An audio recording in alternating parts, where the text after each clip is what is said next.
ನಮಸ್ಕಾರ ನನ್ನ ಪ್ರಿಯ ವೀಕ್ಷಕರೇ, ನಮ್ಮ ಲಕ್ಷ ಚಾನಲ್ಗೆ ಎಂದಿನಂತೆ ಸ್ವಾಗತ. ವೀಕ್ಷಕರೇ, ಇವತ್ತು ನಾವು ನೋಡ್ತಿರೋವಂಥದ್ದು, ಸಾಕಷ್ಟು ಜನ ಕರೆ ಮಾಡ್ತಾ ಇರ್ತೀರ. ಈ ಮಾಟ ಮಂತ್ರಗ ತೊಂದರೆಗಳಿಂದ ನಾವು ಭಾಳ ಸುಸ್ತಾಗಿ ಹೋಗಿದ್ದೀವಿ, ಭಾಳ ತೊಂದರೆಗೀಡಾಗಿದ್ದೀವಿ, ಆರೋಗ್ಯ ಕಳ್ಕೊಂಡಿದ್ದೀವಿ, ಹಣಕಾಸು ಕಳ್ಕೊಂಡಿದ್ದೀವಿ, ಮನೆ ಮಠ ಕಳ್ಕೊಂಡಿದ್ದೀವಿ, ಬೀದಿಲಿದ್ದೀವಿ. ನಾವೀಗ ನಮ್ಗೆ ಸಹಾಯ ಮಾಡೋರು ಯಾರೂ ಇಲ್ಲ, ನಮ್ಮ ಹತ್ರ ಯಾವುದು ಹಣಕಾಸು ಕೂಡ ಇಲ್ಲ. ಈ ರೀತಿ ಸಾಕಷ್ಟು ಜನ ಬೇರೆ ಬೇರೆ ರೀತಿಯಲ್ಲಿ ಹೇಳ್ತಾನೆ ಇರ್ತೀರ. ಅದೆಲ್ಲ ಕೆಲವೊಂದು ಪರಿಹಾರಗಳನ್ನ ನಾವು ಮಾಡಿಕೊಂಡಾಗ ಇಂಥದ್ರಿಂದ ನಾವು ಹೊರಗೆ ಬರ್ತೀವಿ. ಈ ಮಾಟ ಮಂತ್ರ ತಂತ್ರಗಳು ಆ ರೀತಿ ಏನಿರುತ್ತೆ, ಅಥವಾ ಕೆಲವು ದೇವತೆಗಳಿಗೋಗಿ ಮೊರೆ ಬೀಳುವಂಥದ್ದು, ಕೆಲವೊಂದು ದೇವತೆಗಳಿಗೋಗಿ ಬಲಿ ಕೊಟ್ಟು ಅಲ್ಲಿ ಅವರ ಕಷ್ಟಗಳು ಕೊಡು ಅಂತ ಕೇಳ್ಕೊಳ್ಳೋ ಅಂಥದ್ದು, ಇಂಥದ್ದೆಲ್ಲ ಸಾಕಷ್ಟು ಜನ ಒಂದು ರೀತಿ ಮಾಡ್ತಾನೇ ಹೋಗ್ತಾ ಇದ್ದಾರೆ. ಕೆಲವ್ರದ್ದಂತೂ ಹೇಳಲಿಕ್ಕಾಗಲ್ಲ, ಭಯಂಕರವಾಗಿ ಅವ್ರ ಕಷ್ಟಗಳಿರ್ತವೆ. ಹೇಳ್ತಾ ಇದ್ದರೆ ನಮಗೆ ಬೇಜಾರು, ಕೆಲವಿಗೆ ಆ ಒಂದು ಮೆಸೇಜ್ ನೋಡೋಕ್ಕೆ ಬೇಜಾರಾಗ್ಬಿಡುತ್ತೆ ನಮಗೆ. ಹೇಗಪ್ಪ ಇದು ಈ ರೀತಿ ಒಂದು ಜೀವನ ಹೇಗೆ ಮಾಡ್ತಾ ಇದ್ದಾರೆ ಇವರು ಅನ್ನೋದು ಕೂಡ ಬೇಜಾರಾಗ್ಬಿಡುತ್ತೆ. ಇನ್ನು ಕೆಲವರು ಕಣ್ಣು ಕಾಣದಿರೋ ಅಂಥ ಕಾಯಿಲೆಗಳದು, ಎಲ್ಲೇ ಹೋಗಲಿ, ಯಾವ ರೀತಿಯೇ ಹೋಗಲಿ, ಯಾವ ವೈದ್ಯರ ಹತ್ರ ಹೋದರೂ ಕೂಡ ಇದು ಏನೂ ಇಲ್ಲ, ನಾರ್ಮಲ್ ಆಗಿದೆ ನಿಮಗೇನೋ ಭ್ರಮೆ ಅಂತ ಹೇಳಿ ಕಳಿಸ್ತಾರಂತೆ. ಅಂದರೆ ಅವ್ರು ಹೇಳೋದ್ರಲ್ಲೂ ಸುಳ್ಳಿಲ್ಲ ಪಾಪ. ಯಾಕೆ ಅಂದರೆ ಆಗಿರೋದೊಂದು ಅಲ್ಲಿ ಹೋದಾಗ ಅಲ್ಲಿಗೆ ಅವ್ರು ಕಾಣಲ್ಲ. ಯಾಕೆಂದರೆ ಕಾಣದಿರೋ ಅಂಥ ಇದು ಒಂದು ಶಕ್ತಿ, ಇದು ಈ ಕಣ್ಣಿಗೆ ಕಾಣಲ್ಲ. ಇದು ಯಾವ ವೈದ್ಯರಿಗಾಗಲಿ ಯಾವ ಇದಕ್ಕಾಗಲಿ ಇದು ಕಾಣದಿರೋ ಅಂಥದ್ದು. ಪಾಪ ನೀವು ಹೋಗಿ ನೋಡಿದಾಗ ಕಾಣದಿರೋದ್ರಿಂದ ಅವ್ರು ಏನು ಹೇಳ್ತಾರೆ, ನಾರ್ಮಲಾಗೇ ಇದೆ ಅಂತ ಹೇಳಿ ಕಳಿಸ್ತಾರೆ. ಅಂದರೆ ನೋವು ಪಡೋರಿಗೆ ಆ ನೋವು ಏನು ಅಂತ ಗೊತ್ತಿರುತ್ತೆ. ಇಂಥದಕ್ಕೆಲ್ಲ ನಾವು ಒಂದು ಪರಿಹಾರನ ಮಾಡ್ಕೋಬೇಕಾಗತ್ತೆ. ಈ ಪರಿಹಾರನೇ ಈ ಕಾಳಿ ಯಂತ್ರ ಅಂತ ಅಂದ್ಬಿಟ್ಟು. ಈ ಕಾಳಿ ಯಂತ್ರ ಅಂತಂದಾಗ ಒಂದು ಧೈರ್ಯ ನಮಗೆ, ದುಷ್ಟಶಕ್ತಿಗಳನ್ನ ಒಡೆದೋಡಿಸುವಂಥ ಈ ಕಾಳಿ, ದುಷ್ಟರನ್ನು ಸಂಹಾರ ಮಾಡುವಂಥ ಕಾಳಿ, ದುಷ್ಟರನ್ನು ಸದೆ ಬಡಿಯುವಂಥ ಕಾಳಿ, ರಕ್ತವನ್ನು ಹೀರುವಂಥ ಕಾಳಿ, ಶಿವನನ್ನು ಕೂಡ ಬಿಡದೆ ತುಳಿದಾಕ್ದಂಥ ಕಾಳಿ. ಈ ರೀತಿ ಸಾಕಷ್ಟು ಬರ್ತಾ ಇರ್ತವೆ ಕಾಳಿ. ಅದರಲ್ಲಿ ಸಾಕಷ್ಟು ಕಾಳಿಗಳು ಇದ್ದಾರೆ.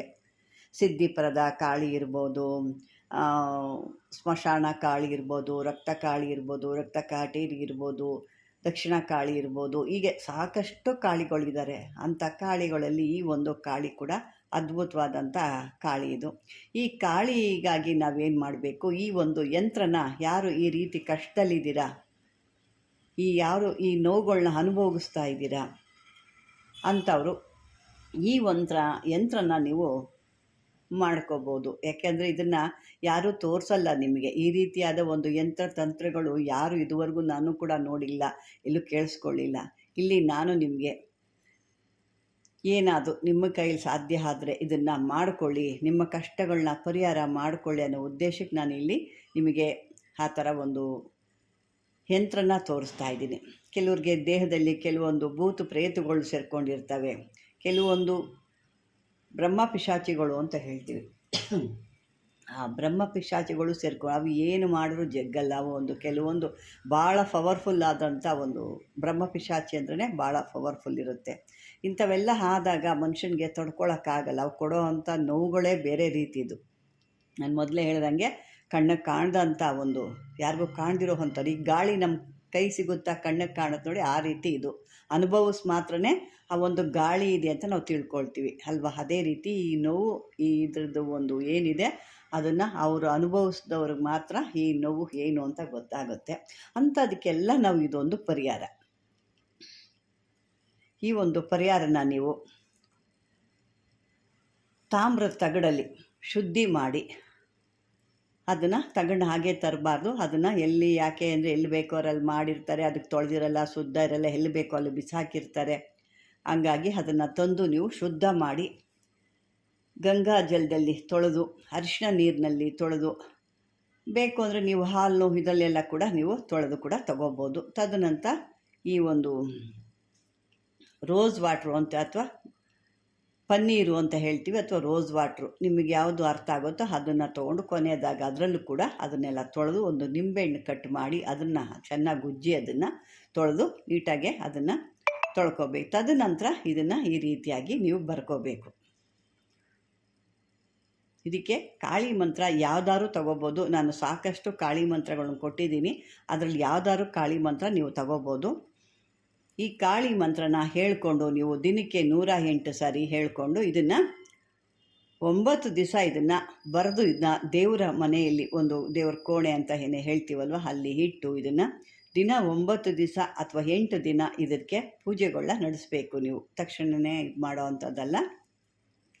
ಇಟ್ಟು ಅಲ್ಲಿ ಪೂಜೆ ಮಾಡಿ ಧೂಪ ದೀಪ ನೈವೇದ್ಯ ಇಟ್ಟು ಆ ಮಂತ್ರಗಳನ್ನ ದಿನಕ್ಕೆ 108 ರೀತಿ ಇದನ್ನು 8 ದಿವಸ ಅಥವಾ 9 ದಿವಸ ಅದನ್ನು ಮಾಡ್ಬೋದು. ನೀವು ಮಾಡಿ ಅದೇ ರೀತಿ ಅದನ್ನು ಎಲ್ಲ ಪೂಜೆ ಆದ ನಂತರ ಅದರ ಮೇಲೆ ಅದುವರೆಗೂ ಬೇಕು ಅಂದರೆ ನೀವು ಕುಂಕುಮಾರ್ಚನೆ ಕೂಡ ಮಾಡ್ಕೋಬೋದು. ಆ ಕುಂಕುಮಾರ್ಚನೆ ಮಾಡಿ ನೀವು ಹೋಗೋಂಥ ಕಾರ್ಯಕ್ಕೆ ಅಥವಾ ಎಲ್ಲರೂ ಹೊರಗಡೆ ಹೋಗ್ತಾ ಇದ್ದೀರಾ ಅಥವಾ ಏನೋ ದೇಹದಲ್ಲಿ ಬಾಧೆ ಆಗಿದೆ ಅಂದರೂ ಕೂಡ ಅದು ನಿಮ್ಮ ಒಂದು ಮಸ್ತಕದ ಮೇಲೆ ಅಂದರೆ ನಿಮ್ಮ ಹಣೆ ಮೇಲೆ ಒಂದು ಸ್ವಲ್ಪ ಇಟ್ಕೊಂಡು ಹೋದರೂ ಕೂಡ ನಿಮ್ಮಲ್ಲಿ ಎಷ್ಟೋ ಆ ದುಷ್ಟಶಕ್ತಿಗಳು ಏನಾದರೂ ಇದ್ದಾಗ ನಿಮ್ಗೆ ಅದನ್ನು ತಡೆಯುತ್ತೆ. ಅದನ್ನು ನಂತರ ಇದು 8 ದಿವಸನೂ ಅಥವಾ 9 ದಿವಸ ಇದ್ರ ಪೂಜೆ ಮಾಡಿದ ನಂತರ ನೀವು ಇದನ್ನು ಧಾರಣೆ ಮಾಡ್ಬೋದು. ಇದನ್ನು ಬೆಳ್ಳಿಲಿ ಮಾಡಿದಾಗ ಬೇಗ ಭಾಳ ಪವರ್ಫುಲ್ ಇರುತ್ತೆ.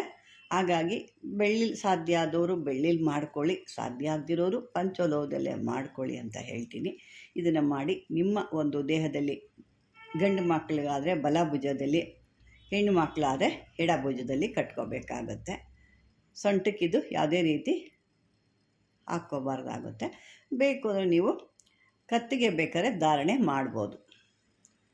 ಕತ್ತಲ್ಲಿ ಬೇಕಾದ್ರೆ ಧಾರಣೆ ಮಾಡಿದ್ರೆ ನಿಮಗೆ ಎಲ್ಲ ರೀತಿ ಅನುಕೂಲ ಇರುತ್ತೆ. ಅಂದರೆ ಇದು ಆದ ಮೇಲೆ ನೀವು ಯಾವುದೇ ಒಂದು ಸೂತಕದ ಮನೆಗಳಿಗೆ ಎಲ್ಲ ಹೋಗಬಾರ್ದು. ಅದು ಒಂದು ನಿಮ್ಮ ಒಂದು ಗಮನದಲ್ಲಿ ಇಟ್ಕೊಳ್ಳಿ. ಈ ರೀತಿಯಾಗಿ ಮಾಡಿಕೊಂಡಾಗ ನಿಮ್ಮ ಒಂದು ಯಾವುದೋ ಒಂದು ನೋವುಗಳಿಂದ ಅಥವಾ ನೀವು ಪಡ್ತಾ ಇರೋ ಒಂದು ವೇದನೆಯಿಂದ ಅಥವಾ ಆ ಮಾಟ ಮಂತ್ರ ತಂತ್ರಗಳ ಒಂದು ಬಲೆಯಿಂದ ನೀವು ಈಚೆ ಬರ್ಬೋದು. ನೀವು ಕೂಡ ಅದ್ರ ಈಚೆ ಬಂದು ಆ ಕಷ್ಟದಿಂದ ಪರಿಹಾರ ಆಗುತ್ತೆ ಅಂತ ಹೇಳ್ತಾ ವೀಕ್ಷಕರೇ, ಇನ್ನು ಸಾಕಷ್ಟು ಇದ್ದಾವೆ ಇಂಥ ಒಂದು ಕಾಳಿದು, ಸ್ಮಶಾನ ಕಾಳಿದು, ದಕ್ಷಿಣ ಕಾಳಿದು, ಹೀಗೆ ಸಾಕಷ್ಟು ಇರ್ತವೆ. ಇದರಲ್ಲಿನೂ ಕೆಲವೊಂದು ಬೇರೆ ಬೇರೆ ರೀತಿಯಲ್ಲಿ ಅಂದರೆ ಬಲಿ ಕೊಟ್ಟು ಮಾಡೋ ಅಂಥದ್ದು ಕೂಡ ಕೆಲವೊಂದು ಇರ್ತವೆ. ಇಲ್ಲಿ ನಾನು ನಾರ್ಮಲಾಗಿ ಮಾಮೂಲಿಯಾಗಿ ಮಾಡೋ ಅಂಥದ್ದು ಹೇಳ್ತಾ ಇದ್ದೀನಿ, ಅದು ಕೂಡ ಸಾಕಷ್ಟಿದೆ. ಮುಂದಕ್ಕೆ ನಾನು ಹೇಳ್ತಾ ಹೋಗ್ತೀನಿ. ಈ ವಿಡಿಯೋ ನೀವು ಸರಿಯಾದ ರೀತಿ ಫಾಲೋ ಮಾಡಿ. ನಿಮಗಾಗಿ ಇಷ್ಟು ಒಳ್ಳೊಳ್ಳೆದು ತೊಗೊಂಬರ್ತಾ ಇದ್ದೀನಿ. ಪಬ್ಲಿಕಲ್ಲಿ ಜನ ಇದನ್ನು ಒಂದು ದಿವಸದಲ್ಲಿ 1000 ಚಿಲ್ಲರೆ ಮೇಲೆ ನೋಡ್ತಾ ಇರ್ತಾರೆ, ಆದರೆ ನಮ್ಮ ಸಬ್ಸ್ಕ್ರೈಬರ್ ಆಗಿರೋ ಜನಗಳು ಜಾಸ್ತಿ ನೋಡ್ತಾ ಇಲ್ಲ. ಅದು ನನಗೆ ಮನಸ್ಸಿಗೆ ಬೇಜಾರಿದೆ. ಖಂಡಿತ ನೀವು ಅದನ್ನು ಬೇರೆಯವ್ರು ಕೂಡ ಕಳಿಸ್ಕೊಡಿ, ಅದನ್ನು ಅಂದರೆ ಶೇರ್ ಮಾಡಿ. ಇದರ ಮೇಲೆ ಯಾವುದೇ ಡೌಟ್ ಇದ್ದರೆ ನಿಮಗೆ ಕಾಮೆಂಟ್ ಬಾಕ್ಸಲ್ಲಿ ಹಾಕಿ. ಇದನ್ನು ಸುಮ್ಮನೆ ನೀವು ಈ ರೀತಿ ನೋಡೋತಾ ಇರೋಕ್ಕಿಂತ ಸಬ್ಸ್ಕ್ರೈಬರ್ ಮಾಡ್ಕೊಳ್ಳಿ. ನಾವು ಯಾವುದೇ ಒಂದು ವಿಡಿಯೋ ಮಾಡಿದ್ರು ನಿಮಗೆ ತಕ್ಷಣ ಬಂದು ಸೇರುತ್ತೆ ಅಂತ ಹೇಳ್ತಾ ವೀಕ್ಷಕರೇ, ಈ ಒಂದು ವಿಡಿಯೋ ಇದುವರೆಗೂ ವೀಕ್ಷಣೆ ಮಾಡಿದ್ದಕ್ಕೆ ಧನ್ಯವಾದಗಳು.